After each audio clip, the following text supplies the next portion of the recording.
headquarters for the Swiss Re is otherwise known as 30 St. Mary Axe Building, or informally, the Gherkin.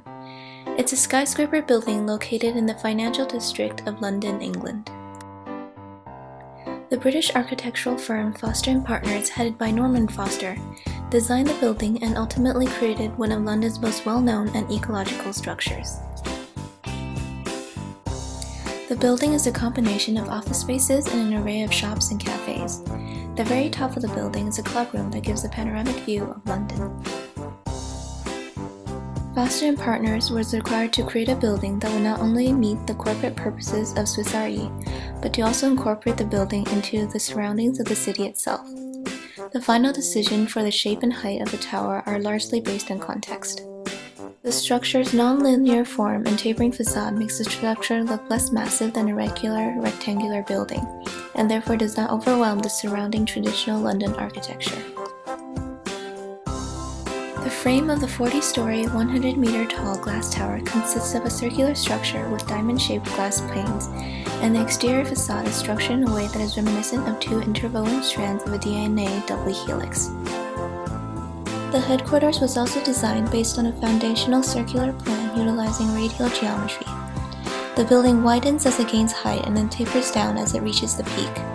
The round layout also leaves space for a public plaza on the rectangular site ground. The Swiss Re building is well known for its many sustainable features that were included into the design and function of the building. One of its most defining qualities is the curved profile, which is capable of reducing wind deflections when compared with typical rectangular buildings. This in turn creates a unique system of ventilation throughout the building. These aerodynamic properties are able to minimize the negative effects of wind turbulence on cars and pedestrians, while in the interior, horizontal slots in the cladding of the building draws in the fresh air on each floor. In order to save energy, the windows of the building can be left open to let in air that cools down the building overnight, lessening the overall energy consumption. The natural ventilation that is provided to the internal offices acts as a buffer in between the outdoor and interior environment.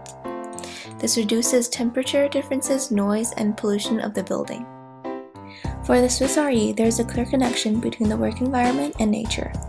The structure of the building allows for the workspace to become more open due to column-free floor space and a facade that provides a great deal of natural light and views of the City of London. The Swiss Re is revolutionary as it implemented a new element into the identity of high-rise buildings in London. It exhibits the point that modern towers can be designed as distinctive, aesthetically pleasing structures that complement the city's skyline.